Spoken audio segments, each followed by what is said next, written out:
I have a dream where the powerful and the powerless will sit at the same table, where the haves will see the have-nots, not as burdens, but as brothers, where class will not divide us, but conviction will unite us. I have a dream that the oligarchs will remember we must all eat, that the brown-faced neo-colonialists will remember who they are and whose they are. I have a dream that fraternities will build beyond internal architecture into a national bond, that the walls of design will give way to the bridges of brotherhood, not a fraternity of symbol, but a brotherhood of substance. I have a dream that we remain focused, that we stay in our conviction and remain fearless, that we double down, fortified, to return this Bahamaland to the foundation.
Can you hear me? Can you hear me? 1, 2. Can you hear me? Let me know if you could hear me on Facebook. You should be able to hear me on Facebook, right?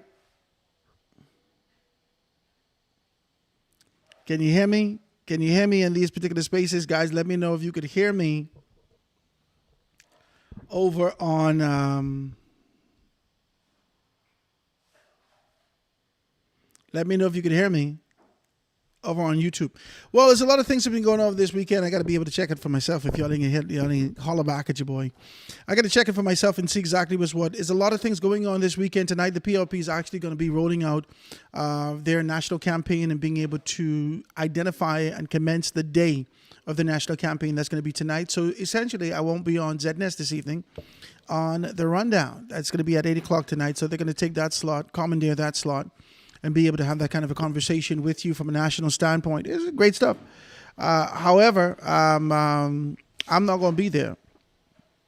I'm not doing talking tonight. So tomorrow night, we can see if we can get a special guest in for you. I made a couple calls last week to identify whether or not these persons could be able to sit with me. Unfortunately, they were unable to sit with me last week.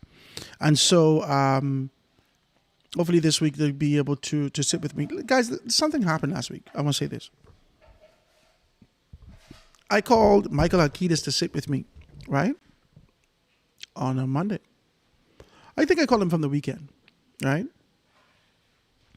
Sunday, well, we agreed in principle, Saturday, Sunday, something like that, right? But Monday I called him to kind of double down and make sure that we could be able to do what we have to do. So when I called him, I said to him, Mike, what's up? He said, hey, Howard, what's up? I said, everything good. Listen, you jamming with me tonight? He say, and I sense a little reluctance in his voice, right? So I said, he said, well, I got to do some campaigning on the ground and whatnot, and the PLP have something tonight and all these kind of things like that. And I don't know if I can be able to do it. I could make it, Howard. I should be able to make it. So I said, no, no, no, no, no, Mike. He said, well, Howard, what happened is that my mother is ill. She's in the hospital. This is what Mike told me, right? So I say, hold on, Mike. He said, your mother in the hospital? He said, yeah, Mom, but she's settling in well. She's fine. She's comfortable and everything like that. She's okay. And she's going to be okay, right? So she'll be able to, she should be okay. I could come and see. I said, Mike, if your mommy in the hospital, go see your ma, eh? Right? That's what I tell him. I said, go see your mommy. That's all right. Don't worry about that. We'll reschedule it for some other time, right? So I did a different show on that Monday night, right? I think that's when I called Leslie. Yeah, Leslie came in, right? So Leslie and I did the show instead of Mike, but it was supposed to be Mike. Mike booked the show. We set the show. We identified that we were going to have good conversations, and we did everything that we were supposed to do. However, Mike couldn't make it, okay? Mike's mother didn't feel well, right? I said, Mike, go see your mother, right? So I hang up the phone. My wife was there. So she said, who is? I said, it was Michael Halkitis. He said his wife, he says his mother wasn't feeling well, so I told him not to do the show. So she said, yeah, but he knows if his mother. I said, listen, baby. I said, listen, baby. Tell him go see his mother. I said, because when my cousin Leon went into the hospital, he was fine. And this thing had nothing to do with the hospital, let's be very clear. What I said to him, I said to my wife, I said, baby, when Leon went to the hospital, he was fine. He never make it out. He in a box. I said, make sure you go early your loved ones. You don't know who time is what. I looking on the thing Saturday. Saturday, I went on to the Facebook page. Facebook page. And I see Adrian Francis had something out for Michael Alkitis. Condolences on the passing of your mother. What? Condolences on the passing of your mother? Call Mike right away. We was out there by Tyrone getting some Kong salad right there on Partisan, right? We was out there by Tyrone getting some Kong salad, right? My wife then called Tyrone, and she must have missed her spot, so she had to wait. So I sit in the car, and I call Mike right away. Boom. I said, Mike, what's up? Hey, Howard. He called, he answered, right? He don't normally answer me this quick, right? So I said, oh, Lord. Am I calling in at the wrong time? Am I calling in at a bad time? Is this real information? Adrian, don't put up foolishness like this. Let me find out. Let me see exactly what's what. I call him, right? I said, Mike, what's up? He says, everything good, Howard, what's up? I say, man, listen, what am I reading, man? I understand that condolences are in order.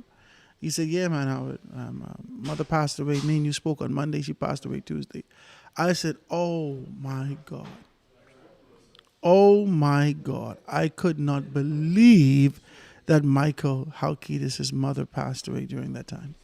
I got to be able to say condolences to him, condolences to the family for those particular things. And, I know this is it's a difficult time, man. It's a difficult time. And so I continue to be able to pray for them and pray for their loved ones and really pray their strength in the Lord as they continue to be able to move through these things and do what you have to do. All right, guys, it's a beautiful day. The place is kind of aired open. I got all the windows open. So if you hear any echo or you hear anything as a result of the place, I got it wide open, right? All the doors open. But I'm saying that to say that's a crazy thing, man. It's a crazy thing, and we continue to be able to pray for him and pray for his family, for the transition of their mother. May the souls of the faithful, through the mercy of God, rest in peace and rise in glory. I continue to be able to pray for those persons, and I pray for you as you continue to be able to go through whatever you're going through, the trials and the tribulations, the ups and the downs, and everything that's happening. I pray for you, and I pray that the Father continues to keep you, to bless you, to hold you, to be able to lift you up, and to be able to move you in the direction that you call. All those persons who are dealing with some transition, all those persons who are dealing with some ailment, all those persons who are dealing with some indifference in their body, in their finances, in their position, I continue to be able to pray for you as I pray for all of us. I pray for myself. It's important that we do that, guys. It's important that we do that. Had a great time yesterday at church. I didn't know whether or not you guys had an opportunity to be able to go to church. Pastor Mario Moxie really be able to put down some stuff. And it's a beautiful thing when you can have a chance to be able to go to church because it gives you time for reflection. And I think that's really what the Word of God does to us. It places us in this position of reflection. It places us in the posture and understanding that where am I in this position? Where am I here? Have I given birth to, and this is what Pastor says, have I given birth to an Ishmael? Have I done something? We've been talking, this is a series that he does. I really enjoy going to Bahama Harvest Church. You have no idea, right? And you start to talk about this sort of an idea associated with the fact that when God gives us a promise, how we try to help him along. How we believing that this is how it should happen. So we give birth. We go and impregnate a thing. We pursue with our purpose in our hands this idea to do it ourselves. Well, God said I was going to birth a nation, but I ain't got no children, so let me go have sex with Hagar. And then, everybody's in accordance. Yeah, maybe that's what God wants you to do. And you find yourself in that position and you give birth to an Ishmael. And what's crazy is pastors indicating that you cannot abort an Ishmael. All you could do is for years after, you have to be able to see if he could be able to come into agreement and subjection to your Isaac, to your promise. Yeah, I think a lot of us do that. And so it gave me a lot of reflection about my life, about my position. And I enjoy that. I enjoy this kind of an opportunity to be able to read about these things, to identify these things, to look at my life in that kind of a space and perspective and be able to make a determination as to whether or not I'm moving in the direction that God has called me to move in. And so that's a wonderful thing. Let's pick up the papers and see exactly what's in the papers today. Let's look at the Guardian first. Guardian's out. We will not rip you off. Pintard pledges transparency. Housing boom and manufacturing revival and the Free National Movement Grand Bahama launch. I hate to be a hater. Can I say this? I hate to be a hater. I just want to talk with you. Be talking like this. I hate to be a hater. I hate to be a naysayer. I hate it. I hate that you put me in the position with your relentless optimism, blind optimism, that I have to now scrutinize this in a way that it makes me look like I'm a hater. I am not a hater. Let's just be very clear about that. I am not a hater. It's sort of a prerequisite that I have to put out there. I am not a hater. I got to let you know that offhand, right off the top. I am not a hater. I am not angry. I am not none of these things, but I just want to be able to be very clear about some things. I want to read this, and after I read this,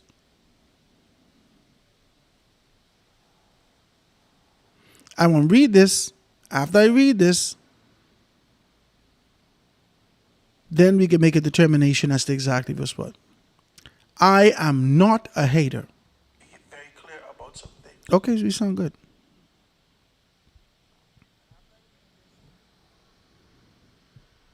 That sound good. I will read this. All right. Just want to make sure y'all gonna hear me clearly in the thing. Let's be clear. Let's read the thing, see what's happening with the situation. All right. Free National Movement FNM leader Michael Pintard pledged that the government led by him would be transparent, build thousands of new homes, and return manufacturing to the Bahamas as he accused Prime Minister Philip Brave Davis of bringing empty promises to the Grand Bahama instead of tangible relief. I'm not a hater. I am not a hater. I am not a hater. Okay. Let's go further. He urged Grand Bahamians to support the opposition's slate of candidates, adding that a vote for anyone other than the Free National Movement is a vote for the PLP. This is absolutely correct. Let's just be very clear with this. Let's be very clear about this. That's the second conversation that we have to have. I put a 2 there. Let's be clear with this. Because you got to do more than just being able to say, if you vote for anybody else, you're voting for the PLP. You still have to attract me. You still have to engage me. You still have to entice me. You still have to be able to cast a vision. So it ain't enough to say, don't vote for him. I don't like when fellas do that. I know of men that do that. I know of men that do that. Very superficial and very foolish. I know of men that do that. I tell you one time, this girl cutting right up with me. Oh my God, she cutting her guts up with me. Oh my God, she cutting up with me. She walking past me, I'm moving, she coming close to me, she brushing next to me, all these things like that. I said, what happened to this girl, right? Listen, I wasn't married yet, but I was getting married. You understand? I was on the verge and getting myself prepared. I was already had a fiance, so I had my woman, right? And she brushing up to me and all these things like that. I said, what's going on with you, right? So I said, what happened? You looking the thing at me. You wouldn't be here, right? So I touch her, she smiled, and she's like, because we was at a concert, right? And she wants to start dancing with me, right? So I said, oh Jesus, what's going on here? Just a natural, response. So, he's supposed to be a friend. I never call him friend a day after this, because this was hatred. And this was his only course of action, because he didn't have anything to offer. So he said, oh, don't marry him. I mean, don't dance with him. You can't like him. You already have a woman. That ain't cost him. That ain't cost her to like him. That ain't cost nothing else other than her to reject me. And not that I was trying to say anything. She came bothering with me. I didn't never look at her. Never bothered with her. And he started, and this is a horrible story to tell, because I know my wife don't like this story. This is a horrible story to tell. I'm simply saying to you that people do not have anything other than to say, don't go with that guy. For the Free National Movement to take on this kind of a posture and saying that a vote for the PLP, a vote against, a vote for anyone is a vote for the PLP, other than the FNM, right? For him to say that, and he urged them, he's letting the Bahamian know that if you support anybody else other than the Free National Movement, you're supporting the PLP. That's 100% correct. That's 100% correct. It's an accurate thing. We're going to be able to flesh that out in a minute. Let's take our time and be able to flesh that out in a minute. But with confidence, the clarity and a very clear understanding in the posture and position, we have to be able to look at this. I listened to bits and pieces of the rally over the weekend. Didn't listen to the entire thing. I don't want to be as superficial as to be able to compare crowds. I don't want to be as superficial as that. I don't want to do that. But I'd like to be able to compare vision, if that is a possibility. Right? And based upon the information that they put to the forefront, I'd like to be able to have a very clear conversation with you and identify those things. I want to. So let's do it. So after Michael Pintard has indicated he urged the Grand Bahamian crowd to support the opposition slate of candidates, adding that a vote for anyone other than the Free National Movement is a vote for the PLP, let me say to the Bahamian people, we will not rip you off.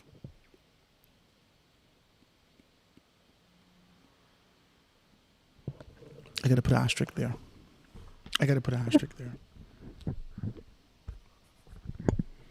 We will not rip you off, Pintard urged. Pintard told the crowd that the crowd of supporters that was gathered in the city of Life Entertainment Center, City of Life Entertainment Center. I've never heard of this place. Where is that? City of Life Entertainment Center. Is that the old bowling alley? Because the place looked long that I was looking. I said, where this place is? I don't know, right? City of Life Entertainment Center, he says, we will not pad contracts so we can get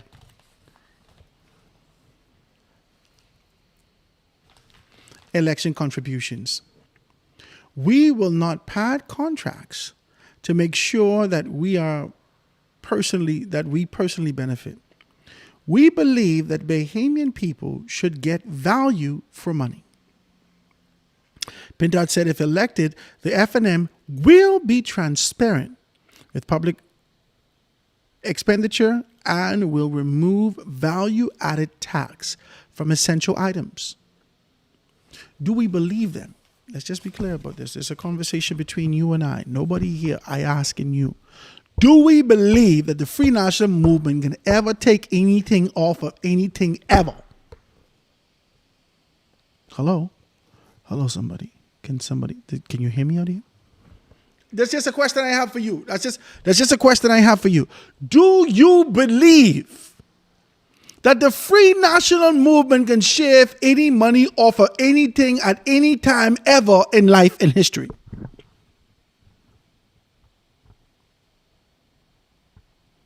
That's just a question I have for you. I stick a pin there. Let's just ask that. He said that we'll move value-added tax off essential items. I put a pin there. We'll give you a chance to look at the books and to look behind the scenes to see what is motivating the decisions that we are making. So this is freedom of information. That's what you're saying. All right. I mean, in a nutshell, I guess, freedom of information. All right. We're committed to competitive bidding. We are, man, this is going to be a difficult conversation to have. This is going to be a difficult conversation to have. And as much as I don't want to be able to come off as a hater, it's going to be a difficult conversation to have because the F&M has never shown. We know the fruits thereof.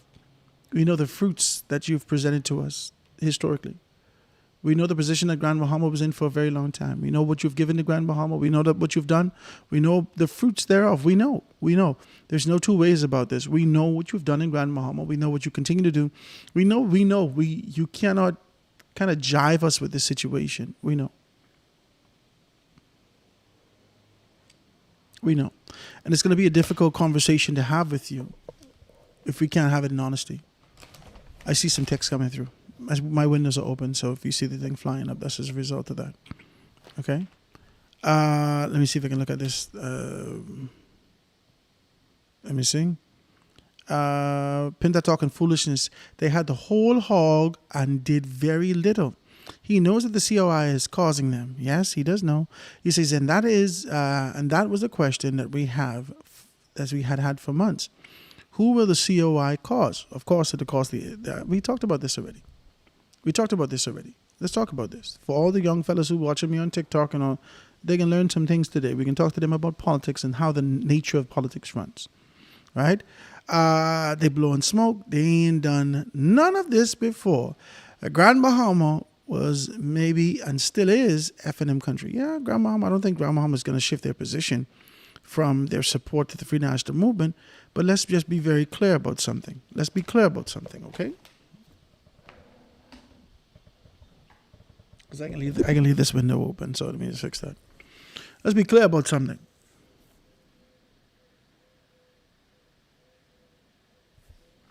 I believe that Michael Pintard has good intentions. I really do believe that. I do believe that. In all honesty, everything that he says is a transparent thing that's being projected from his heart. He wants to do the right thing. I believe that. I believe that he has his heart and his mind, his spirit is in the right place.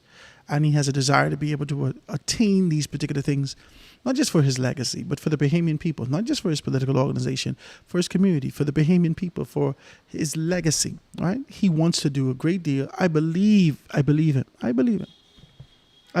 don't disbelieve him. I'm not going to be able to insult him and be able to talk about those things. I believe him. Okay? But with that belief, it requires me to be able to be honest. And honestly, what you're saying is a naive thing. Now, if you're saying that these things out of a honest place and you're saying it as a leader and you expect these things to be able to happen, it's great. But historically, we know the value of what has happened from every political organization. We also know that the Free National Movement, like the textures indicated, had the whole hog. Every seat in Grand Bahama. At some point. Beyond that, the Free National Movement has had a general, a governor general come on to Grand Bahama, and has had a deputy prime minister come on to Grand Bahama, and for the first time had a ministry of Grand Bahama. They had done so much in these particular capacities, and they did nothing. They had so much, and they did nothing. When you start to talk about money, we know the Free National Movement is synonymous with being able to increase taxes on us.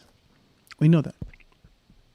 We know the 60% increase that we had. Listen, no average Bahamian, the regular Joe Smo, right? Regular Joe Blow on the street, do not know the conversations that you had with the IMF and the IDB. We don't know. We don't know about the responsibilities that you've had from an internal standpoint that you were supposed to be able to ensure certain things were done. We don't know. We don't know that you were supposed to be able to get VAT up to 21%. We don't know. We know that the introduction of the conversation under the PLP came at 15%. We know. That's what we know. We know we started at the 15% mark. We know we heard this rumor associated with the fact that if and when these particular things change, we'll have to be able to put them in a position where during the next general election cycle, we're going to have to increase it to one bear, but we wasn't concerned about that. We were concerned about this right now. That's it. We're concerned about this right now. And so the PLP took on a particular course, introduced it to the Bahamian people. Bahamian people say, no, my God, Jesus, we can't go for 15%. That's too high. They went into consultation. They went into these small groups. They went into all these particular things. And the PLP came out with this very clear understanding that we can start off at 15. We can start off at 7.5. Is that good? The Bahamian people say, well, 7.5 ain't too bad. We'll start off at 7.5. They did well with that. As soon as the FNM win, we take it up to 12%. No consultation, no touching the people, none of these things. You just went up to instantaneously. Boom. And while you did that, Peter Turnquist, in his particular capacity, also as the Minister of Finance, shaved 10% of every department in this country. Every uniform branch in this country, he shaved 10% from their overall operational budget. He shaved 10%. Take off 10% here. 10%. And as a result of all this shaving, this kind of reduction, right, this tightening of the belt that we would have seen, we knew that the place was in a good position. We knew that. We knew that.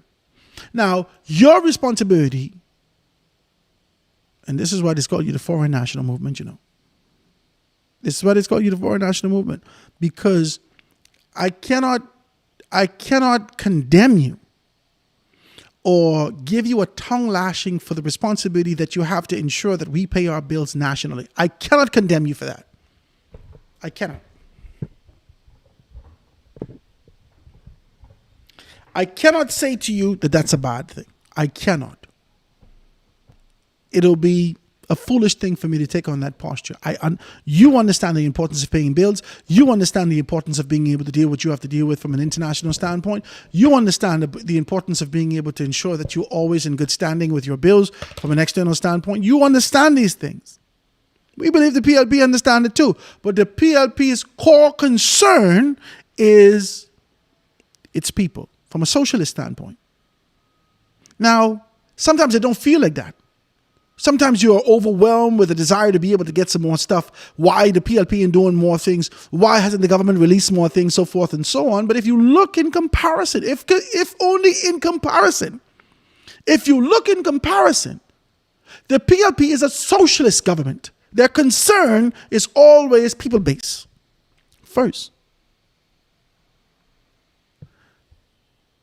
The corporate structure that exists in the Free National Movement, they're always concerned about how they are perceived from an international standpoint.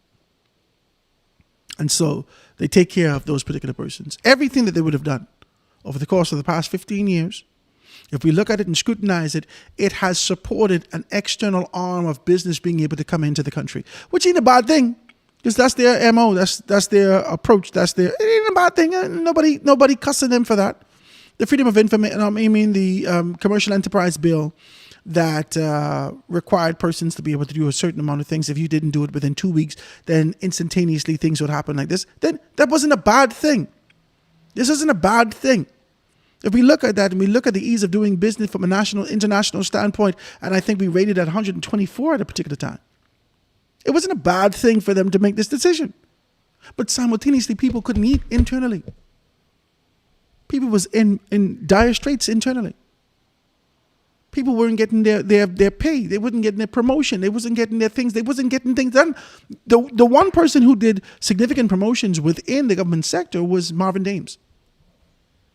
Marvin Dames, in this particular capacity, he decided to be able to, I think, give promotions to about 200 people. But everyone else in other uniform branches looked at them like, what about us? What about us? Hi, what about us? What about us? Nothing. And so we look at this and we make a determination. We have a very clear understanding and we know what's happening out there. We know we ain't fighting nobody. We know we understand. We understand. To take on these particular things is a mammoth task. It's a mammoth task from a man who, based upon information that I'm receiving, a lot of people don't even believe that he is really running the Free National Movement.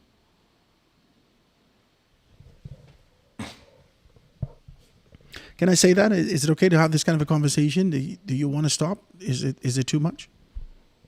What is our word? Is it pineapples? Is it too much? Huh? Yeah, we got to be able to have, when the pain becomes too much to bear, we got to be able to have a word that we can say to each other. Pineapples. Let me know.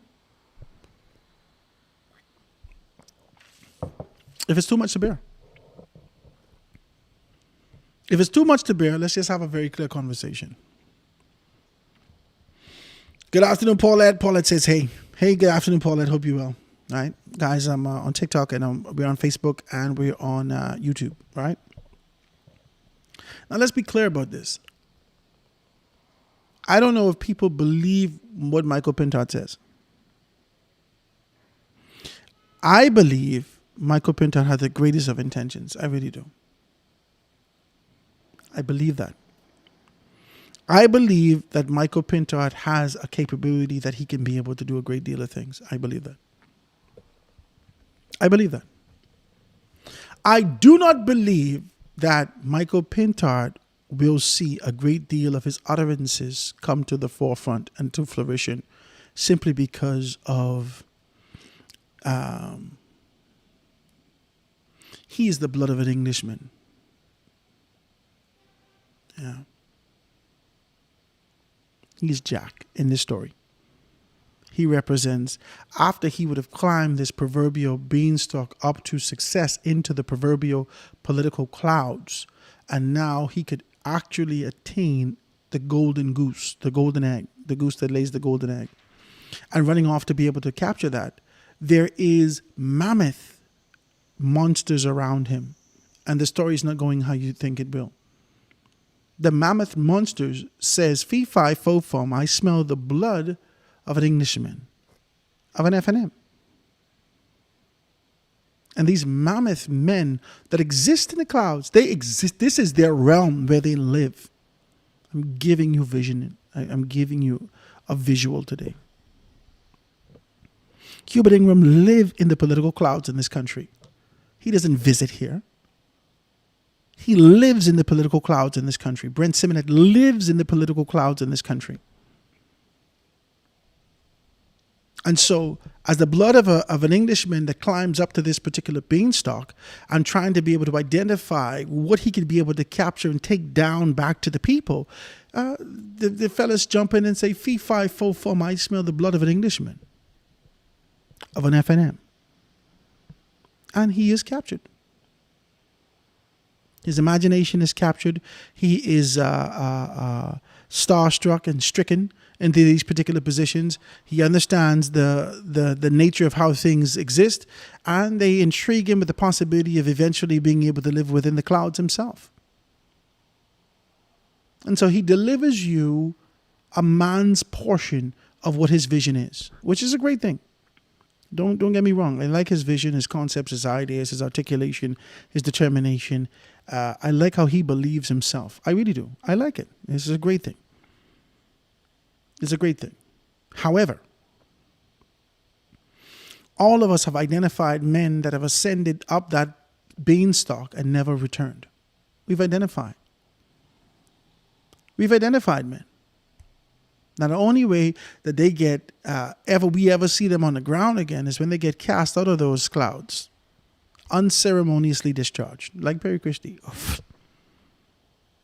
Like one of the 200 angels that fell to earth. Bam! Other than that, they exist in these clouds. And you can't do nothing with them. They exist in the clouds. Now, I have to say that like this because as I look in the paper today, let's see, because I think I read that in the Tribune something. Yep, right here. I was looking at the Tribune today. The Tribune today says something like, Simonet inhumane. Inhumane to deport child killer after serving sentence. That's what he says. This is inhumane. That's really sexy. Yes, Howard, that's my point. Pintard says that they can take VAT off of certain things, but they did last time. But they raised it overall. Made it higher. So I don't believe that he's running things either. At least you knew with Minnis who was running stuff. Yeah, it was running bad on the Minnis, but you know he was running it. That's why he was running bad. But this is my point. Pintard getting these clouds, and he started making utterances and making proclamations and making these strong positions. He has to do that as a leader. He has to do that. He has to show you that I am the man. Who is the man? I am the man. Pintard, you're damn right. You have to show you that. He is the shaft here. I am the man. Right? I'm the man, right? Yeah, I am the man.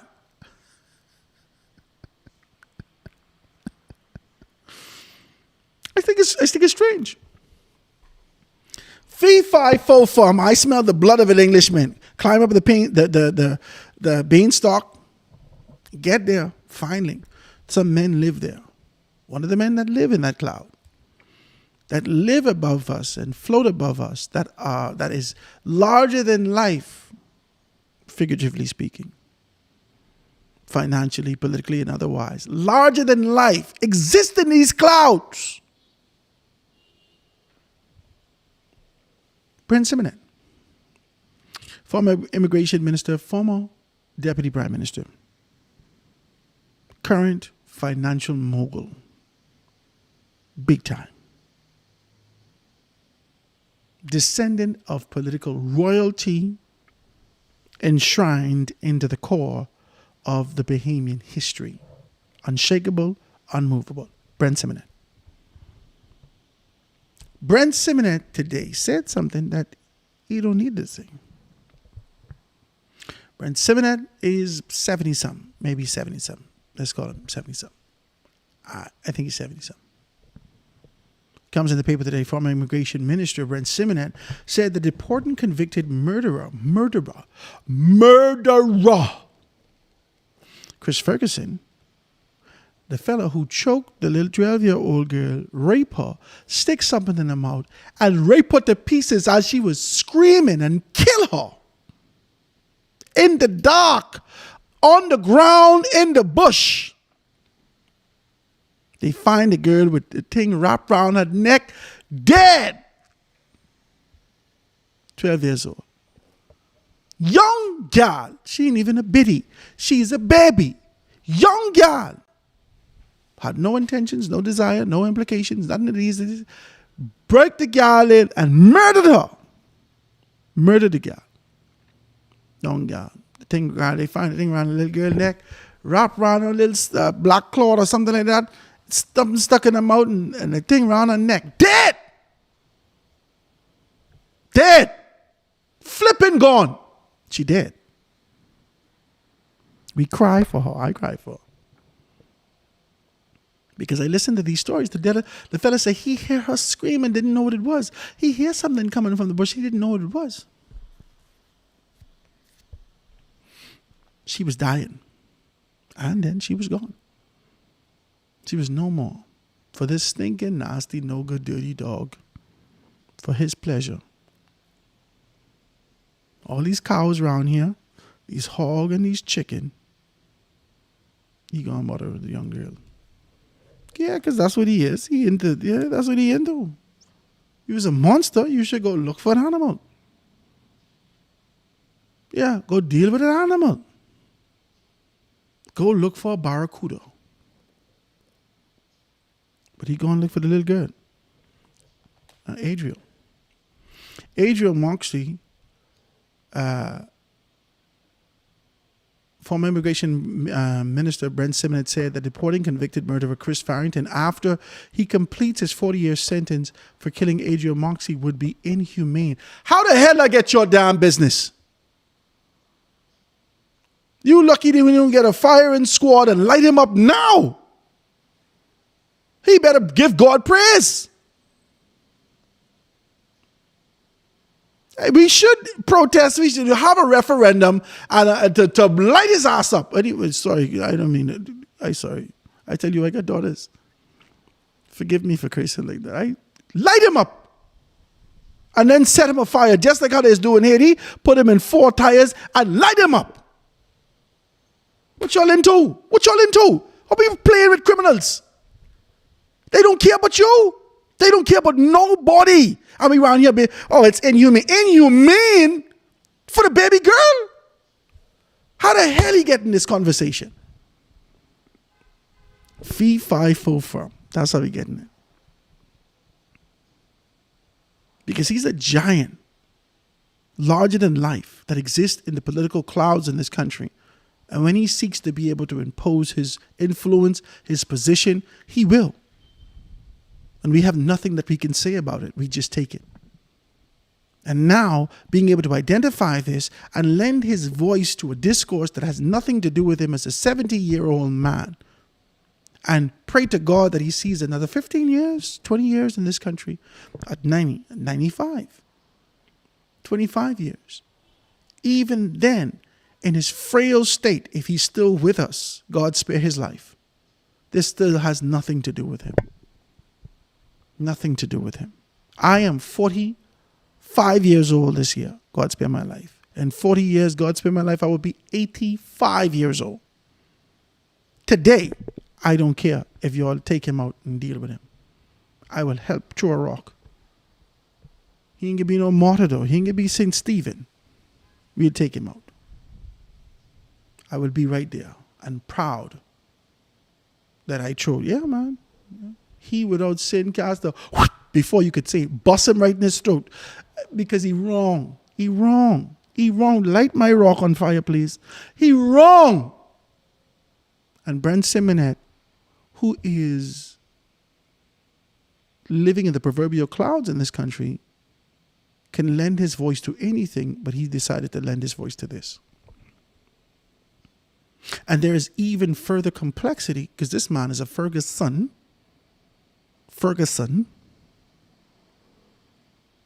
And as a Ferguson, we don't even understand how you get this last name and you ain't no Bahamian. It's complexity. All these things. It's complexity. We ain't fighting it, we reading it. Let's read it. So it was inhumane amid questions after killing the unresolved immigration status. Over the killer's unresolved immigration status. Ferguson, 39 years old, was sentenced last week after accepting a plea deal in the killing of the 12-year-old Adriel, whose body was found in bushes off of a track road near Faith Avenue. In 2024, police said that that she died from strangulation, suffocation. He apologized to the court. We don't want no apology. Y'all should have cut his tongue out before he get to the court. Oh, Howard, you just want to be so inhumane. And the people all over the world are watching us. And it's very important that we present ourselves to be a humane country and that we're not barbaric and a banana republic. Shut up. Kill these fellas. We don't have no time for none of that. None of this kind of a conversation with, I don't understand. I do not negotiate with terrorists. I don't. I do not. Listen to me. This man is a terrorist. If he could do that, he could do anything. He could kill again. Yeah.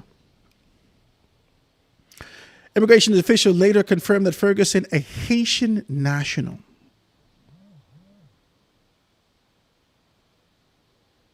who claimed birth to the Bahamas, applied for citizenship in 2010. The cabinet approved the application of the principle, but only on conditions that the further documents would be submitted. The department said that those documents were never provided and he never took the oath of allegiance. Citizenship is granted only upon the full satisfaction of all statutory requirements, including the submission of all required documentation and the formal swearing of the oath of allegiance and grant of certificate of naturalization or registration. The clarification came amid speculation that Ferguson had already been granted citizenship.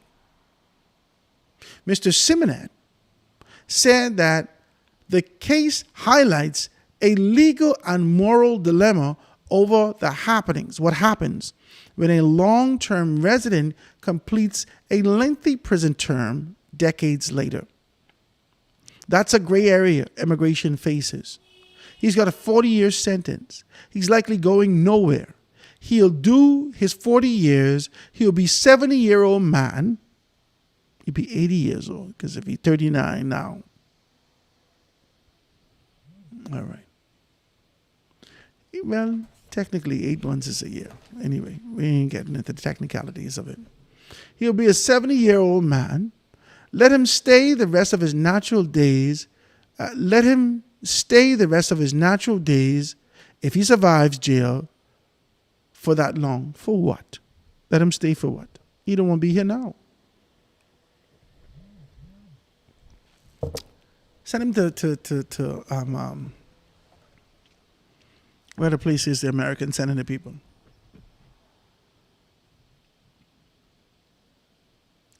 Y'all need to stop playing, boy.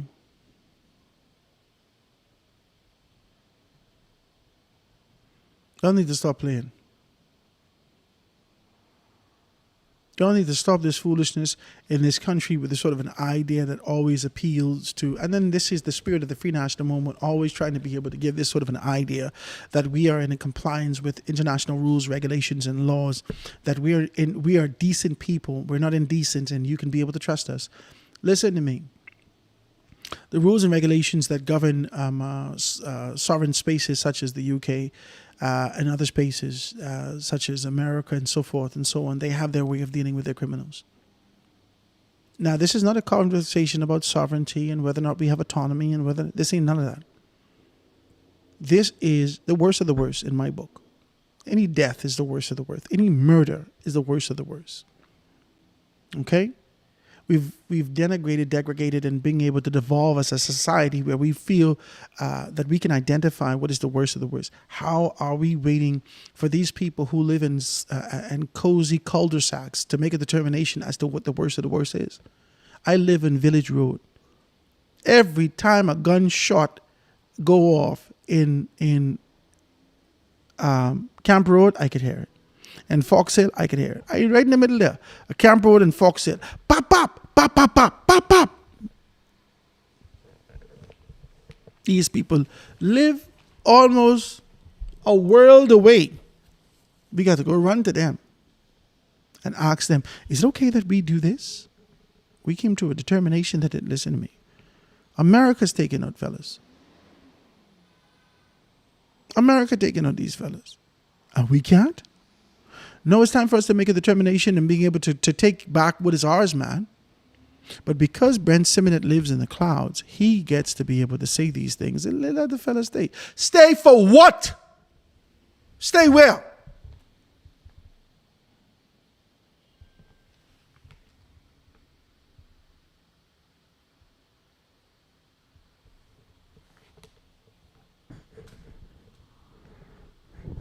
Stay for what? Let's be clear about these things.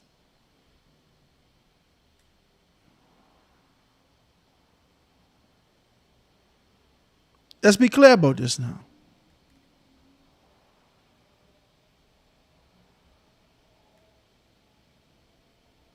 Let's be clear about this and be able to have a very clear understanding. This thing telling me do something on the screen.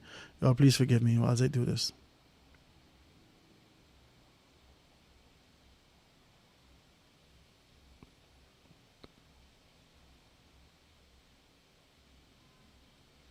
Oh, Lord, this thing messing right up.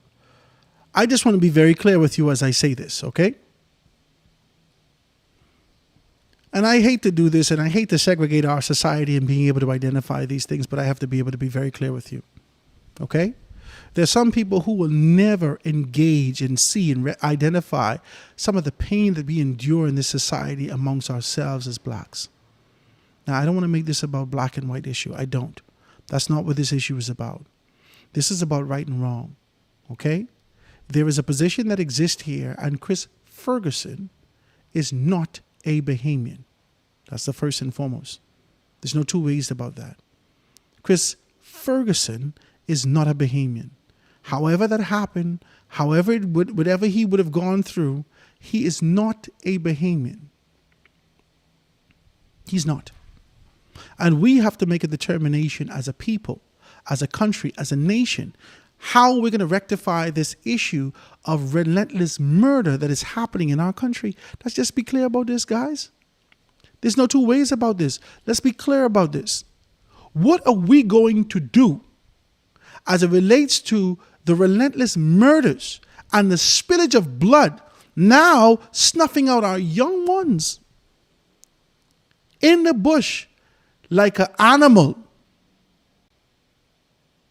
What are we going to do? What are we going to do? What? What are we going to do? I can't allow Brent Simonet in his particular capacity, who lives in the Drury Lane,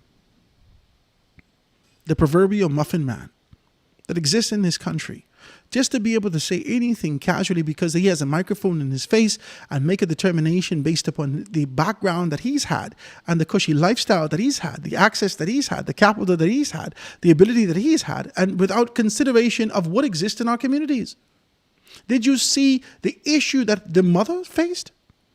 The mother who had her own challenges. Come on now, talk to me. Do you remember the story? The mother and her boyfriend, when we saw them on television, we said, well, what kind of thing this is? What kind of thing this is? They living in this place. They ain't got no power. They ain't got no this. They ain't got no that. Living right here. They living right here. They ain't got no power. The little girl used to have to take her water to carry it over to the man place, to freeze it all day, to bring it. But this was what's going on in this country. And you want us to talk about leave them. This man was in the bush watching the little girl. In the bush watching the little girl. And you want us to be content with this? And you want us to sit in this kind of a position where we are comfortable with this sort of an idea? It's wrong, man. It's wrong. And it doesn't matter what Brent Simonet says in his particular capacity. We got to figure out a way to get rid of this man. And if the way is to be able to ship him off after he would have served time for a murder, a hideous, heinous act in our country, then that's what we're going to have to do. That's what we're going to have to do. two ways about that. We're going to have to do that. Now, I say all that to say that if Brent Simonet could come to the forefront and have a casual conversation with us about the consideration that we should make for a man, whether he's a Haitian, a Jamaican, a Venezuelan, a Bahamian, I don't care who he is, after this significant murder, to give consideration that after 40 years, which is not enough because we will never see this little girl again. We will never see her again. Pretty little girl. She never get married, never had a career, never had a baby, never had nothing. Gone, dead, boom, gone. Well, let the guy, he'll be 70 years old. He can just live here. For what? For what? For what? We got to figure out how to kill him today. Oh, Lord. Howard, you can't talk like that. We got to be decent with humane people. We got to be good, decent people, man. Listen, I don't care if he's a Haitian or not, That don't make a difference to me. I don't care about that. This man is a murderer.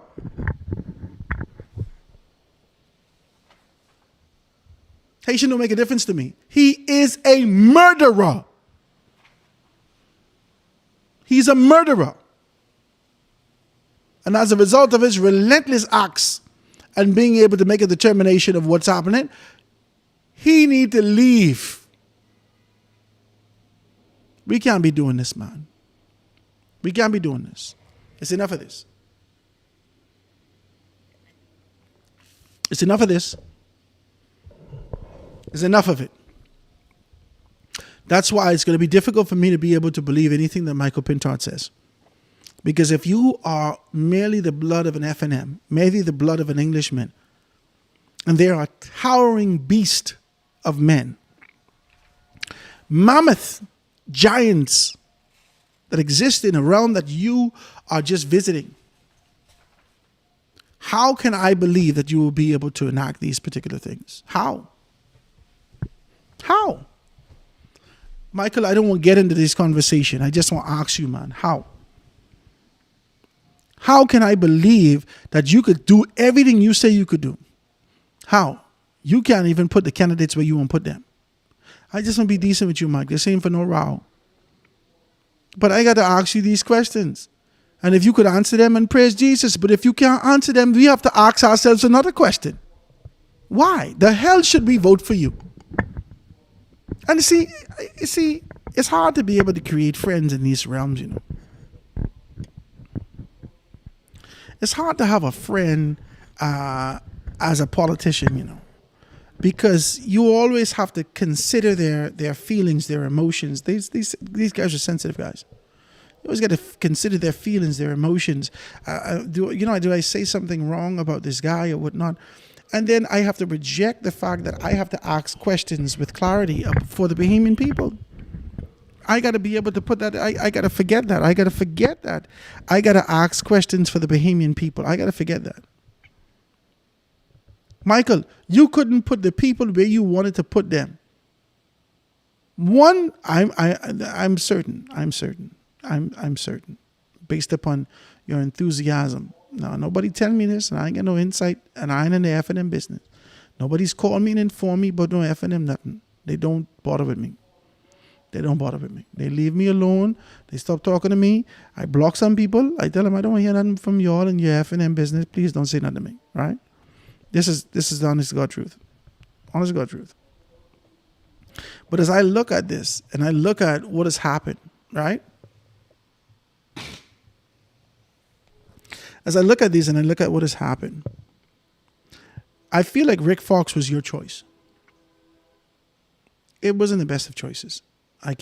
This ain't to diss you or nothing. I thought it was a poor choice. I don't know if you think that the star-studded affair and bringing that proverbial star power will be able to make a determination, but I don't agree with you. I mean, that's your choice. Praise God, you could do what you want to do. This your party. You could do what they tell you to do, I guess. I don't know.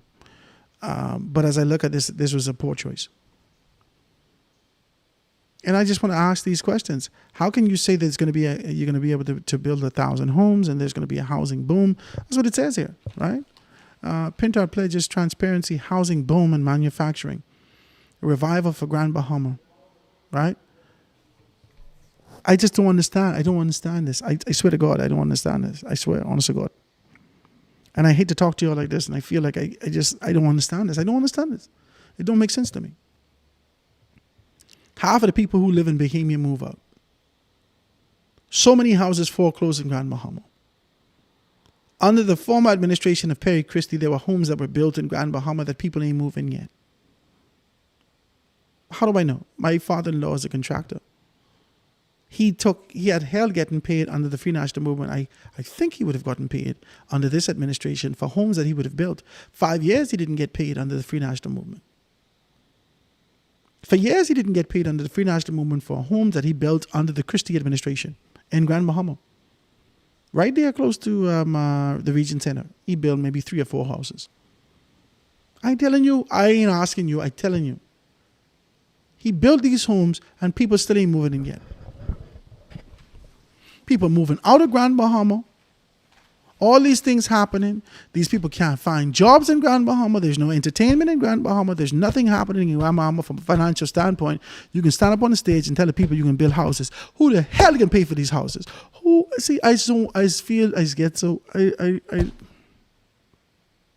I have all kind of property in Grand Bahama. I got property on Sergeant Major Road. I got property down in Deadman Reef. I got property in 8 Mile Rock. This equates to maybe about 5 acres of property collectively. 4 to 5 acres of property collectively that I have that I could say belong to Howard Ramado Grant. I could say that. Me and my wife. I could say that. I lease in a house in Nassau right now. I lease in a home in Nassau right now. If Nassau was Andres or Nassau was any closer where I could be able to find a way to be able to jump on a plane or commute, I would have built my house there and live here. And work here.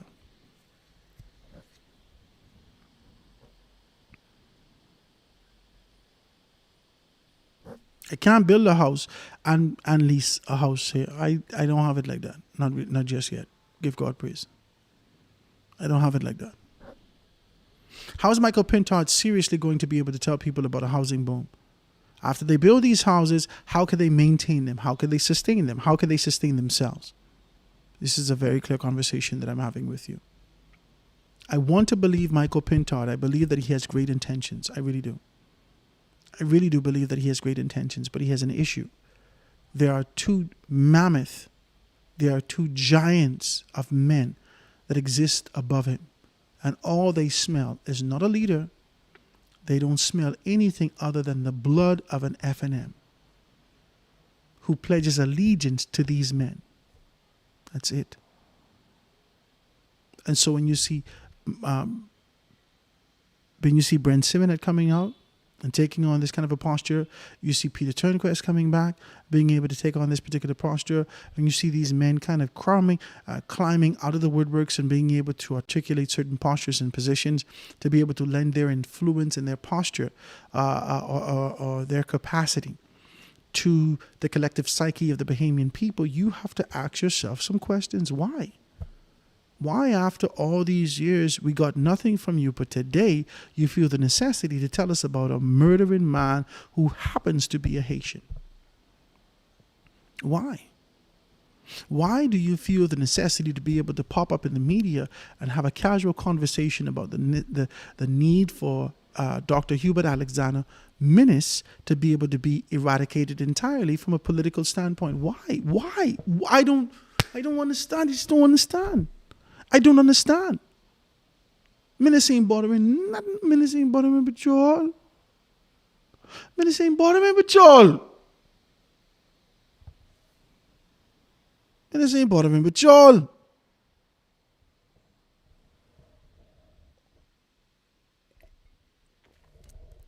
But today,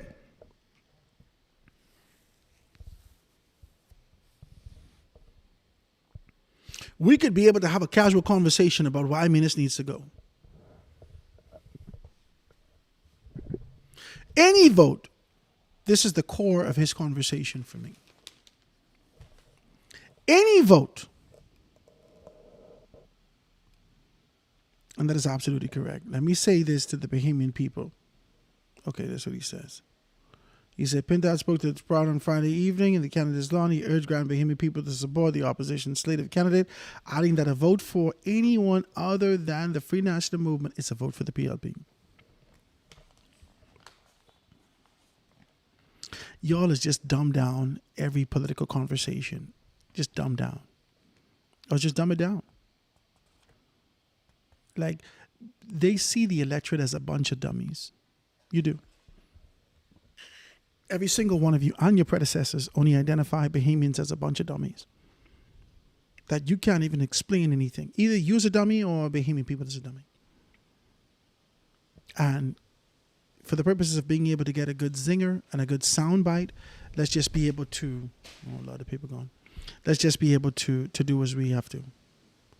Any vote for any organization other than the FNM is a vote for the PLP. Okay. Okay. But I get to choose what I want to do with my vote. You don't get to say. Someone near and dear to me called me and told me that they're considering doing a running independent in West Grand Bahama.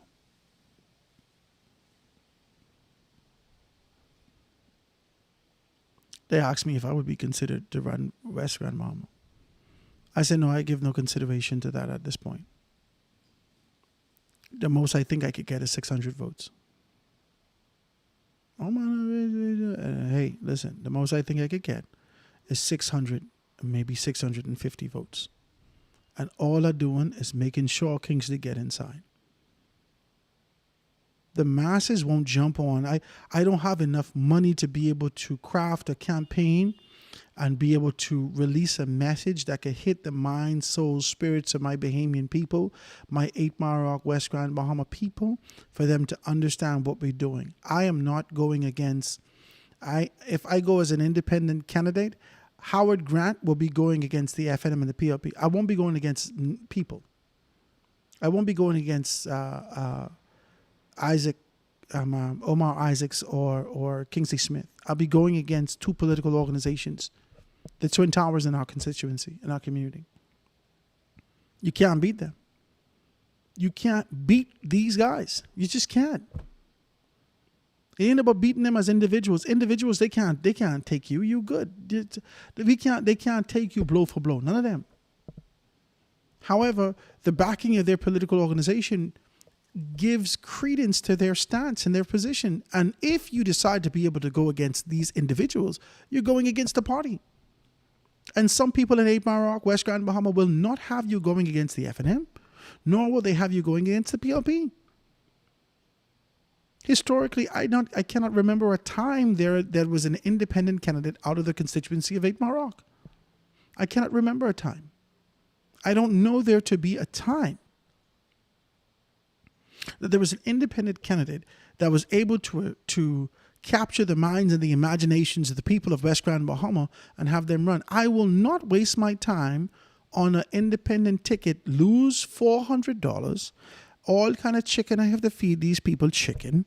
I got to give them Kool-Aid. They don't want no Kool-Aid. Howard, why we can't have juice and cranberry today? Oh my God, Howard, I ain't into this. And you keep giving us this bad hot dog. What about the beef hot dog? And oh, Jesus. This is what you got to go through. This is what you got to go through. You want people to vote for you and this and that. You keep giving us parboiled rice. I want jasmine rice for lunch. And oh, God. This is what I got to go through. I didn't been through this. I didn't been through this with the DNA.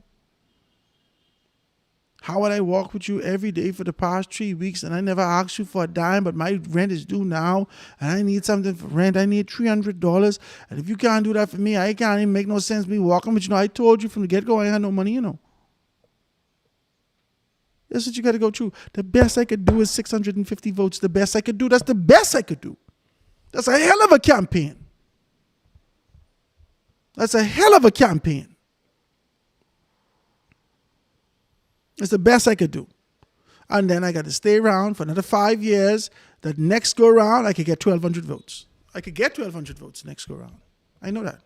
If I stay around at 8 Mile Rock for 5 years, if I keep agitating, if I keep talking, if I keep bringing business and business prospects, if I keep developing, if I keep doing these things, I could get 1,200 votes next time. I know I could get 1,200 votes next time. I may not be able to get 1,500, but this time I get 650. Next time I get about 1,200. I only got 2 times to try. Third time you can forget about it. It's a new generation of young people. They don't even know who the hell you is. Either they don't know who you is or you've become dated. You're too old. Let's be clear about these things when we have conversations. I do not believe Michael Pintard. I'm not saying that he's a liar. That's not what I'm saying to you. I'm saying to you that the history of the Free National Movement has shown us one thing. I'm saying to you, as a result of the utterances and the necessity for being able to build momentum within the organization, there is a shift afoot, and we see that the old guard of the Free National Movement is now being able to move out of that political hibernation and find themselves amidst conversations of what's happening from a national standpoint. And as a result of that, they're lending their credibility and influence, their voices, to these national discourse. Hello, somebody. Hello, somebody. And as a result of lending their voices to a national discourse and what we're seeing in this country,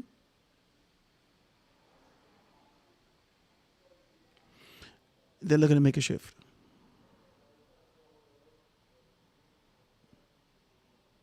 I'm telling you, man. You see Brent, you will see Hubert Ingram, you will see Dionisio Diagala. You've already seen Dionisio Diagala. He represents the newer generation. You will see Desmond Bannister has already taken his allegiance to former Prime Minister Hubert Minnis. So you won't see him in terms of support for the old guard. No, you ain't gonna see him. You will see Dion Folks. You possibly will see, and I say possibly, you'll possibly see Tommy Turnquest. They got to bring out all their big guns. Whoever. There are 1 or 2 people they may roll out in a wheelchair. You got to see that they got to remind you. See, this don't make a difference a hill of beans to young people, you know. Young people don't care about none of this. None. None of these things. People who are 27 to 18 voting. People are 32 to 18 voting. You may catch 1 or 2 people who are, oh, wow, at 35. But 27, even 30, I'll give you 30. 30 to 18, nobody cares about none of that. We don't know these people. They've never impacted our lives. They've never done anything. I can't remember these people. My Grammy have to tell me about these people. Some older person have to remind me of who this particular person is. No one knows you. But they'll do whatever they can to be able to recreate this sort of an energy under their base, in their base. They have to also be wise of the choices that they pick, the battles that they pick. Why are we having a hypothetical conversation about what's going to happen 40 years from now? Who knows who's going to be here? Who knows if Jesus Christ don't come? Who don't know if one of the comets hit the world and we blow up in 3 years? Who knows? Who knows who knows? Why are we having a 40-year conversation? Why we have that spread out wide and far in the newspaper just to be able to highlight the fact that Chris Ferguson is a Haitian? This is just wasting my time. I don't have these kind of stupid conversations. Why would you even lend your voice to a conversation that's 40 years out? Why would you do that? Why would you do that? Why would you do that? Howard Grant, hey, listen. This guy who's a murderer, he's gotten 50 years in jail. And we believe that he is of Venezuelan nature. He's going to serve his 50 years here. Do you think we should send him back to Venezuela in 50 years? Sir, when that 50-year point comes, if I'm in my right mind and I'm still here in the land of the living, I'd love to be able to revisit that, because I know a great deal of things will change between now and then. However, it's a useless conversation to have about something that's happening 50 years from now. I don't think I want to comment. But I want to commend the justice system for being able to do its due diligence and its due course, and being able to find swift action. And hopefully this brings some sense of relief to the family, since we're not dealing with the death penalty. That's how I'd answer that question. Who cares? Listen, if he was a Haitian or Jamaican, if he was from Barbuda or Barbados, Antigua, it don't matter where he's from. Serve your time. Deal with what you got to deal with. And then we'll take it from there. We will cross that bridge when we get to it. When we get to it. And that's all I got to say.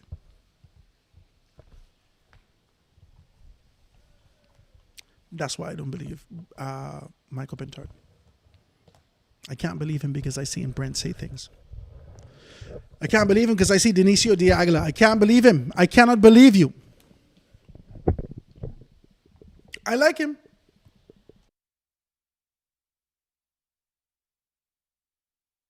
I like him. I don't have no problem with him. He may not think I like him because how I do my thing, right? I know Dwayne Sands don't think I like him. I don't have no problem with him. In fact, I like him as an individual. I just don't think he should deal with politics. That's just me personally. Anytime you speak about these guys, or you have some sort of something to say, they believe you have something against them. What I do, you and all these things. You do me that night. I don't have no hatred for you, and I don't dislike you. I just got to be very clear with you about these things. This don't make no sense what you're saying. I do not believe what Michael Pintard has said in Grand Bahama. Yes, it's a great opportunity to be able to build homes, but why would you build homes in Grand Bahama? Why? Why would you build homes in Grand Bahama? Why? Why would you build homes in Grand Bahama? Why? For what? Why would you do that? Why don't you go to the bank, identify how much homes on the distress list, work out a good deal to be able to pay the bank half down, acquire those particular houses, hire some people from the community, refurbish those houses, get some equipment. But you can't get you can't get the material from China no more. America don't want you to get the material from China. Get the material from America. And from their allies and whatnot, get the material, get the plywoods, the 2x4, the 2x6, whatever you need, do-rock, sheetrock, everything you need, joint compound, all these things, build your homes. Refurbish the homes. Get your tiles, get your this, get your that. Refurbish those homes. Hire the people from West Grand Bahama, East Grand Bahama, Central Grand Bahama to be able to refurbish those particular places, refurbish those homes, and then raffle 10 off. Raffle 10 offs. We got these homes from the bank. You're going to help us. We've already paid half down. Your mortgage will be significantly reduced. You're going to pay for X amount of time once you qualify. This is only negotiation. Oh, how are these unorthodox? Nobody's ever done it before. This is only negotiation. It ain't no big thing. The house sitting there ain't doing nothing. These houses, look at, they ain't breed in years in Grand Bahama. Yes. These houses sitting on here and doing nothing in Grand Bahama. And you talking about you can build 1,000 more on top of them? Oh, what the hell they can do with this? These 1,000 really ain't got nobody in it. What about these 1,500 really ain't got nobody in it? What about these distressed properties really ain't got nobody in it? What you doing? It doesn't make no sense. You identify it. You find 15 contractors. You say you're going to be responsible for refurbishment. This is what our expectations are. You identify somebody to be able to go around to all these particular locations. You say to them, you have a quality control division, and the quality control division identify for the development of these particular things, making sure you're using proper property, and make sure you don't have none of these things. Just go around to the homes, boom. You're at the quality division. Even when you acquire the properties from the bank, with the acquisition of these particular properties, You let your quality control division go around and assess the home and see whether or not it has that particular value. You could even negotiate and renegotiate and say, hey, listen, this house doesn't have this particular value. The house's value has depreciated significantly. And then you start to be able to negotiate with the bank. You get these houses. Boom. You can spend half of what you think you was going to, less than half. You probably spend a quarter of what you would have spent to build 1,000 homes. You spend a quarter of what you would have spent to build 1,000 homes. 1/4. And you bust that quarter in two. Boom, boom. And you make the people who move into the house get a reduced mortgage. And you run everything through the mortgage corporation of the Bahamas. The first thing you do is you raffle 10 homes right off the top. Boom. You pay them off right off the top. Bang. To cause people to be attracted to Grand Bahama to come back home. What you building 1,000 homes for? This is like telling you, y'all, this don't have no vision. All this is a traditional concept, an idea about these, but this lacks vision to me. But you're building 1,000 homes for? Who gonna live in them? I ain't there. Half of Grand Bahama ain't there. Who gonna live in here? You having a conversation with me about the development of homes that people can live. Where we can make money from to build to live in these places. The hotel with soul, but it ain't soul. Where we can work. Everybody can't work in the bar. Everybody can't work in the bar. Come on.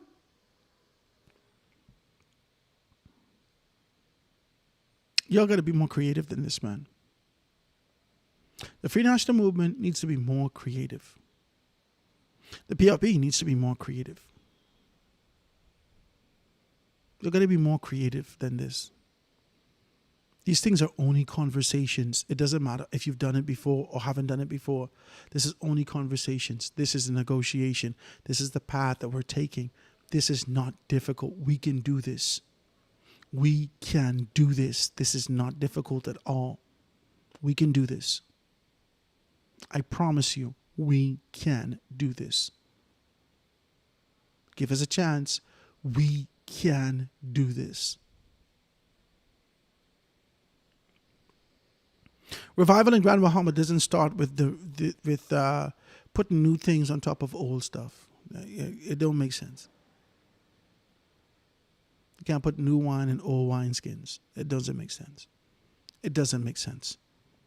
It just doesn't make sense. There are places that people move out of. There's places that people have never moved into. These are homes that have been deprived, that has not been able to see the light of day. No one, listen, you can't even know where some of these homes are. There's a house on Prospect Ridge in Grand Bahama I want to buy so bad. I do everything to try to buy this house. People ain't even selling the house. Listen, tree bigger than me. Bust through the whole roof. No one living there. I want this house. I like the property. I like, you know what I'm saying? I like this. This is nice. I could see myself going to Grand Bahama, Airbnb in this place out. Me and my wife taking our time. Anytime we go to Grand Bahama, we sitting down in this place. We could enjoy ourselves, so forth and so on. These people ain't even want to sell. I guess they have the same vision that I have. Eventually, they want to be able to come back home. But they're not making these incremental steps to be able to revive this space. This is what we're dealing with in Grand Bahama. This is what we're dealing with in Grand Bahama. But you won't go build things on top of that. Come on, man. You got to be able to. Let's use our brains. Anyway, the PRP launches its national election campaign today, but will suspend the public political events just 2 days later in observance of the start of the Lent Ash Wednesday. It is a move seen as seeking to ease concerns from religious leaders who sparked a public debate over the appropriateness of the beginning of the national campaign on the eve of a 40-day period of Christian reflection leading up to Easter. Okay, since the Prime Minister has genuflected to the leadership of the country, the election will be 40 days after February 16th. February 16th, 1 month, would be March 16th. Around March 26th to April, we can see a campaign. We can see the thing. Minutes was on the road during Lent. I lie. Somebody tell me the truth. Everybody was on the road during the last election cycle. Everybody was campaigning during this particular cycle. This ain't no foreign thing. There was no big crazy rallies or nothing like that, but people were just touching people in their constituencies, their communities. It was still going door to door. It wasn't no like this kind of a big hurrah, but people were still going door to door and doing what they had to do.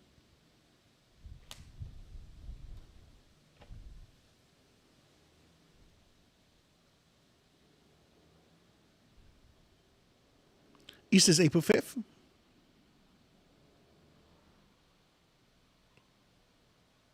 When Lent start? Let me look at my thing.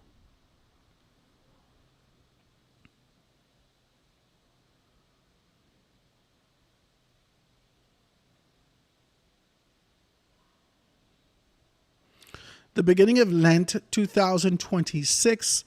Wednesday, April 5th. Wednesday,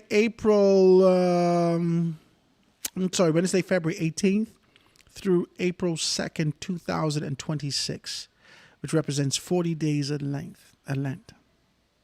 April 2nd, 2026. Yeah. April. So you got May 2nd. Let's see when May 2nd is. May 2nd. Let's look at the calendar and make a determination when this is.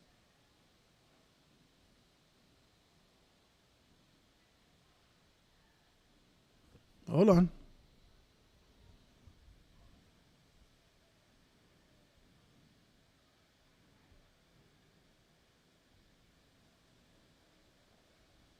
May 2nd is a Saturday. So May 4th, which will be the first Monday in May. May 4th is the first Monday in May. May 4th or May 11th is going to be the general election.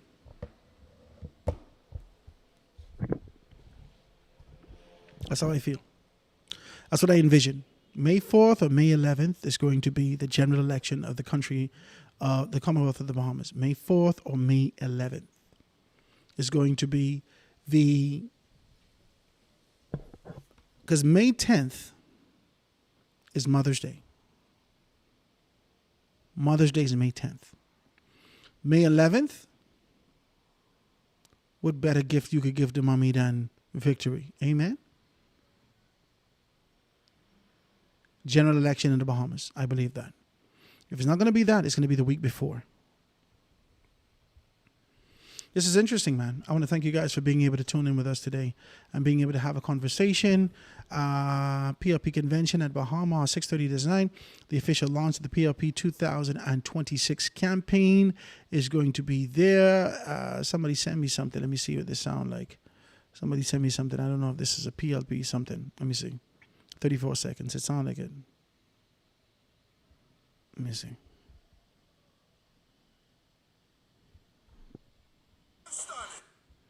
Let's see. I can take it and I can send campaigning. Ladies and gentlemen, we are in the thick of a campaign season. And just being able to talk about these things, man, I think is important. I don't want nobody to think I'm coming against them. Listen, man, they didn't fire me from Guardian. They tell me carry my behind. They didn't want me to do nothing. And all I was doing is just speaking from a neutral standpoint. I did everything I had to do to be able to move away from these guys. And I sit in this particular capacity as an independent. I sit on Zedness as an independent. How would you know independent? Well, you didn't see my contract. You didn't see my contract at Zedness. You're in the negotiations and what we've done. I sit in an independent, in a neutral position. I have my own radio station. Yes, well, we can get everything done. Y'all need to stop it, man. I don't have no horse in the race. I ain't getting nothing from the PLP. I ain't getting nothing from the FNM. And it's not, you just to be very clear with these particular things, man. We got to be honest. We got to be clear. We got to be open when we start to have conversation about these things from a national standpoint. And when I talk like this, I don't want you to be upset, man. Don't be upset. Let's hear this. PLPs, let's get this campaign started. We're expanding opportunities for more behemoths, and we want you to be part of this celebration. The Progressive Liberal Party is inviting you to our 2026 campaign launch this Monday, February 16th at the Bahama Convention Center. Doors open at 6:30 p.m. and all are welcome. Join us for an historic event of special guests, entertainment, and PLPs coming together. We can't wait to see you there. Okay. They just sent that to my phone. The PLP is having their convention this evening, and I won't be on the rundown this evening. No. There's a couple of people call me, Howard, is there going to be any rundown this evening? No, there's no rundown this evening because I'm on the national station, and they carry these kind of major issues, especially if anybody buy them out. So I won't. They already didn't call me from Thursday. They say, Howard, there's not going to be any show this evening. All right. So you won't see me on the rundown this evening. But God Spare Our Lives, tomorrow evening, you'll be able to see us. And I'll see if I can get one of my good friends to be able to sit with me and talk to us about national issues. On Wednesday night, we're going to be able to push for Garth and Leslie Miller to be able to sit with us again. I enjoyed that conversation with them individually, and see if we can be able to put them together and be able to have a good conversation about national issues when it comes to what's happening from that particular standpoint. So it's going to be interesting. Let's continue to be able to talk about those things. I want to thank you guys so much for being able to tune in with us. Mike, don't get mad at me, man. I guess I dealing with I messing with your bread and butter, but don't get mad at me, man. Let's be decent in our approach, in our discourse, and being able to identify these things and how we do this from a national standpoint. I do believe that you have the greatest intention for the Bahamian people, but I know that there is a meddling that exists in the background. And we would have gotten away with it also if it wasn't for you meddling kids, right? Yeah, you would have gotten away with leadership in this country if it wasn't for these meddling senior men in their particular capacity. You're going to have a difficult time, man. I wish you all the best. I really do. I believe that you're going to win your constituency. And I don't believe that the Free National Movement believes that they're going to win the next general election. I just want to say this. Okay? There is this kind of a propped up posture, and they need to be able to speak those things as though they are, even though they can't see it. And so I don't necessarily believe that the Free National Movement believes wholeheartedly that they will see a victory come next general election. However, I said that I believe that this is the preparation in their organization for a shifting of leadership. That's all this is for me, what I'm seeing. They're strategically identifying people that they want in place that can be able to vie for a particular position in the organization and to be able to revive, to restore, to reshape, and to move in a particular direction. I think we've had enough of Dwayne Sands to know whether or not he'll be good or not in various capacities. And he's shown us enough for us to make a determination that maybe this isn't necessarily the best choice. Not from a political standpoint. Maybe this is not the best choice. But that's just how it. I ain't gonna fight you. All right, guys, have a beautiful day. I want to thank you so very kindly for being able to tune in with us. We're going to see you tomorrow. God Spare Our Lives right here on the foundation. Let me see if I can read another text that's coming through. Let me see if I can read that. See exactly what's what. People tell me I should leave Dwayne Sands alone. Okay. So it says, I think they're putting on a brave face, but they know that it's an uphill battle. The numbers ain't in there, ain't there for them, not just yet. No.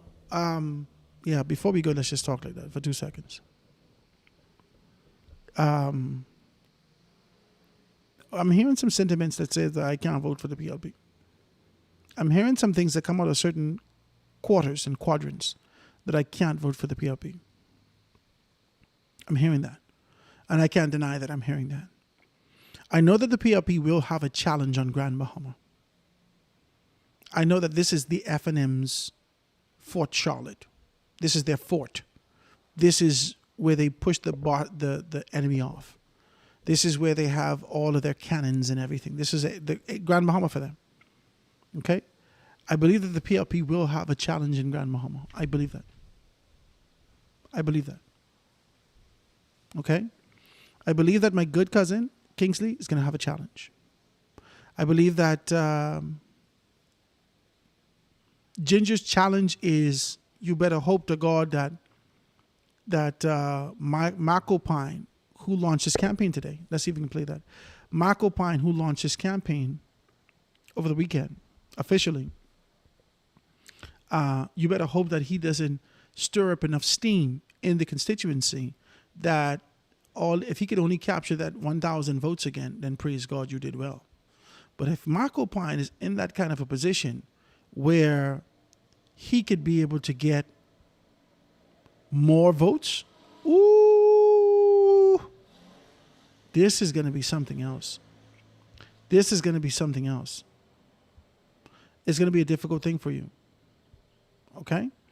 I believe that Michael Pintard will win his constituency. I believe that. I'm going to problem with Wong. I never met him before, right? Even though he's safe from Grandma, I don't know him, right? But the difficulty that you're going to have is that Mike been working in the constituency. He's done well in the constituency. He has. He has done well. And I think he's going to take that. I think East Grand Bahama is going to be able to stay with Kwesi or the Free National Movement. Let's do it like that. And I think that Central Grand Bahama will give Frazette an opportunity. I like her campaign. I like how she's introducing herself. I like how she's giving you history, and she's giving you familiarity, and she's giving you relationship, and she's giving you relentless commitment, and she's giving you these particular concepts. She's doing well. She's doing well. I believe that Paco has an uphill battle beyond the fact that this has been historically an FNM seat. I believe that he has an uphill battle. I like his theme, his approach, his tenacity in these particular areas, but I don't necessarily, it hasn't rolled over from that kinetic into the potential just yet. I mean, it hasn't rolled over from the potential into that kinetic just yet. It hasn't rolled over, and I haven't seen the movement just yet to make a determination as to whether or not he's going good, bad, or indifferent. So I believe that the PLP has challenges. The PLP may not win a seat in Grand Bahama. May not. If they win a seat, they will win Pine Ridge. I believe that. I believe that my cousin has a challenge. Kingsley Smith. I believe that he has challenges. So that's 5 for the FNM. Let's call it 5. That's 5 for the FNM and the Family Islands. I don't believe this Philippa girl could beat Clay in Eleuthera. I just don't believe it. I could be wrong. And I believe that Ricky Mackey can take Sylvanus Petty in North Eleuthera. I believe that. So that's 6 for the FNM.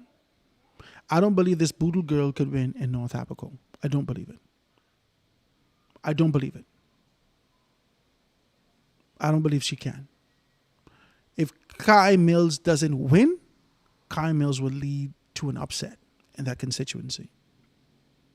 Now, I don't know between Fox and the other guy who's running for the Free National Movement in South Abaco. I got to hear more from them to make this determination and then get more calls into South Abaco to make that determination as to exactly what's what. I believe that the PLP got North Andrews and South Andrews, North Central and South Andrews. I believe that the PLP has Exuma.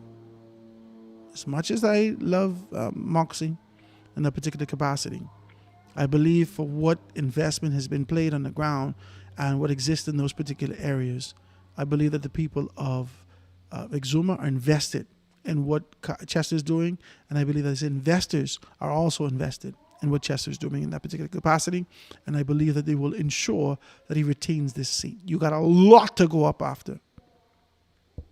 That's in the constituency of Exuma. I believe this girl, what's her name? Oh, Jesus. Rondell for Michael, for the PLP, because we haven't seen the FNM's candidate just yet. We're hearing some people come to the forefront, but I believe that she could retain that seat. Once she gets the support to get from one island to another and to touch those people, that's already of a $15,000, $20,000 plight just to move from one island to another in Michael.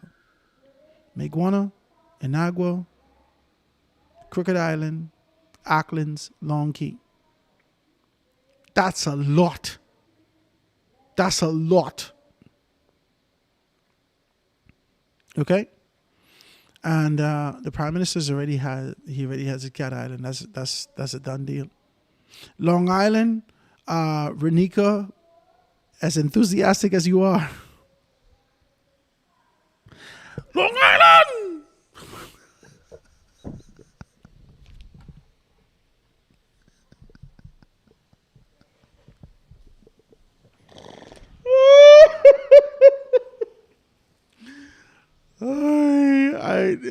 Despite her enthusiasm, I don't know whether or not she could be able to take it over the top. Andre, he is trying to be able to. He's an astute guy. He's a quiet guy, and he's on the FNM ticket. He could possibly win. That's 8 for the FNM.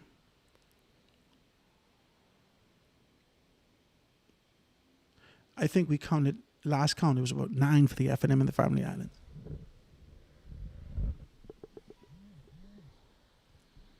Eight or nine. It's 25 in Nassau. 25 and 10 is 35. And 5 and 1 is 16. So if I give them 8, then 8 and 8, that means they split the Family Islands.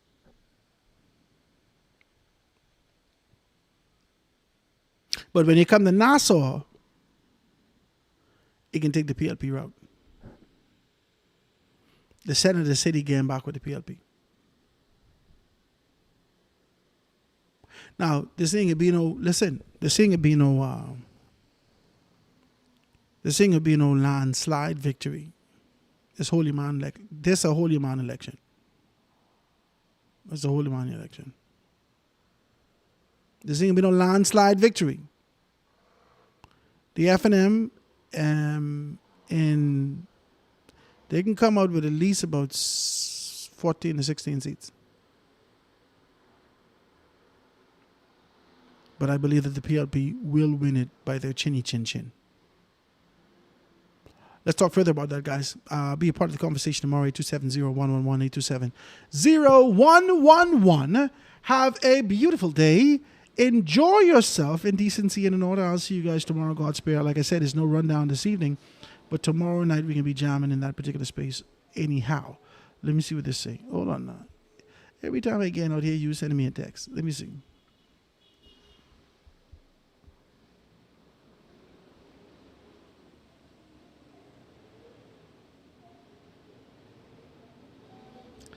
Leslie say whoever wins can get about 24 to 26 seats. Yeah, that's correct. 24 to 26 seats. 26 and 10. 36 and 4. Yeah, that's right. That's it. Just pure calculation. Because we don't have no major figures to be concerned about, right? And I don't know whether or not we could do this. The PLP, once they start their campaign tonight, motivation, enthusiasm, momentum is going to build for the PLP. They cut on their machinery. Once the machinery is activated this evening, that's it. That going all the way through the general election. And if they don't have a lot of money for the machinery to stay on all this time, they go into a quick general election. But they got to be able to maintain the motivation and the momentum. Once they can keep motivation and momentum high, they go to the polls with that kind of a feeling, they could win the general election. The FNM has to match that. And the FNM hasn't shown that they have the finances just yet. But with pronouncements that's coming from the financier, such as Brent Simonet, Dionisio Diagolo, it says to me that they are ready with their money in transition, ready to be able to make some things happen. Let's talk about it further, guys. I want to thank you so much for being able to tune in with us. That's the show for today. Enjoy yourselves, man. Thanks so much.